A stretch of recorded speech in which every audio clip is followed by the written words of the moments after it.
हर त्योहार एक संदेश लाता है। हर कथा में भक्ति का प्रकाश छिपा है। भक्ति नंदिता पर जानिए हर पर्व का गूढ़ रहस्य और अपनाइए भक्ति का सही मार्ग। राधे राधे सौभाग्यशाली श्रोतागणों, भक्ति नंदिता में आज हम प्रस्तुत कर रहे हैं वैशाख मास महात्म्य चतुर्थ अध्याय। क्या आपने कभी सोचा है कि एक राजा के प्रयास से यमलोक तक खाली हो सकता है? क्या एक मास का धर्म पालन इतने फल दे सकता है कि नरक तक वीरान हो जाए? तो आइए जाने महर्षि वशिष्ठ के उपदेश, राजा कीर्तिमान की अद्भुत भक्ति, यमराज की ब्रह्मा से विनती और एक ऐसी कथा जो आपके रोम रोम में भक्ति की गंगा बहा देगी।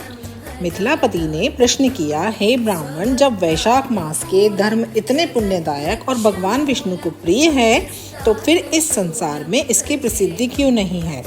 श्रुतदेव जी मुस्कुराए, राजन, क्योंकि अधिकतर लोग भोगों और तुच्छ इच्छाओं में लिप्त हैं।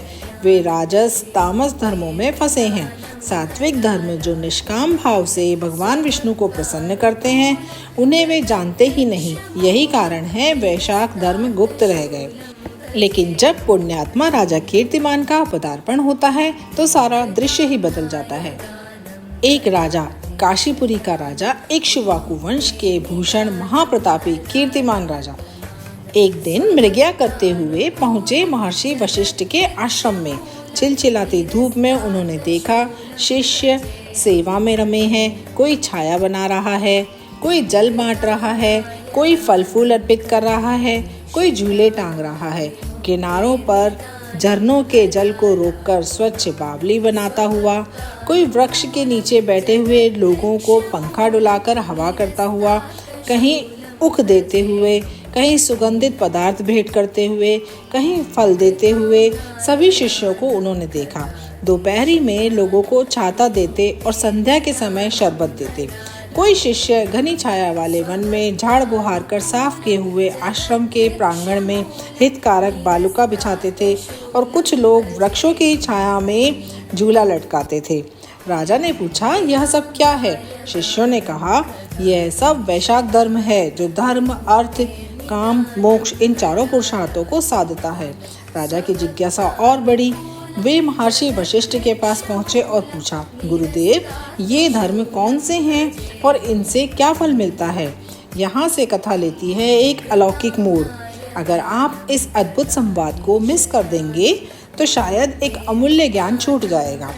तो कृपया वीडियो को यहीं न रोकें, आगे और भी अद्भुत रहस्य खुलने वाले हैं।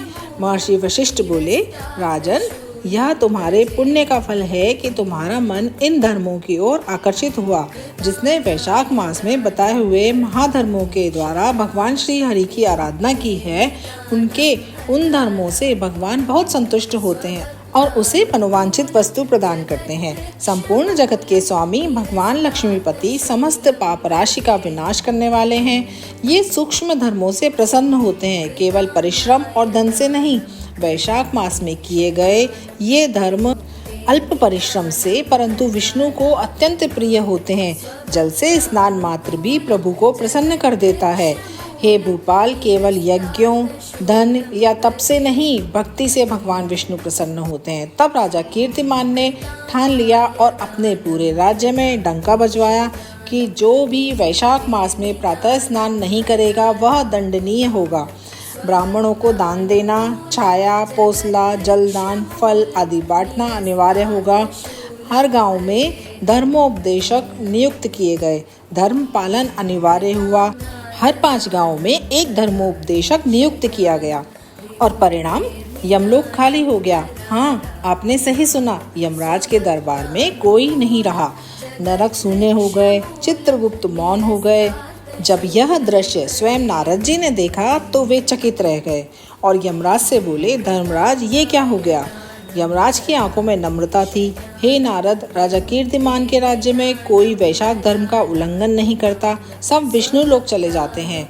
अब मेरी लेखनी चल ही नहीं रही। मैं ब्रह्मा जी से न्याय मांगने जा रहा हूँ। यमराज ब्रह्मा जी के पास पहुँचे और कहा, हे लोक पितामह, वैशाख धर्म का ऐसा प्रभाव मैंने आज से पहले कभी नहीं देखा। जो गति बड़े बड़े यज्ञ नहीं दे पाए, वह केवल वैशाख स्नान से प्राप्त हो रही है। कीर्तिमान नामक यह राजा मेरे लोक को शून्य कर चुका है। श्रोतागणों, अगर इस कथा को जानकर आपके अंतःकरण में एक हलचल नहीं हुई तो ध्यान दीजिए, शायद आत्मा सो रही है। भक्ति नंदिता का यही उद्देश्य है, आपकी आत्मा को फिर से जगा देना, आपको प्रभु श्री हरि के चरणों में फिर से लौटा देना। तो आपसे विनम्र निवेदन है कि यदि इस कथा ने आपके हृदय को स्पर्श किया हो तो इसे लाइक जरूर करें, शेयर जरूर करें और हमारे चैनल भक्ति नंदिता को सब्सक्राइब करना ना भूलें, क्योंकि आपका एक सब्सक्राइब हमें ऐसी ही अद्भुत कथाएं लाने की प्रेरणा देता है। जय श्री हरि, जय वैशाख महात्म्य की। धन्यवाद।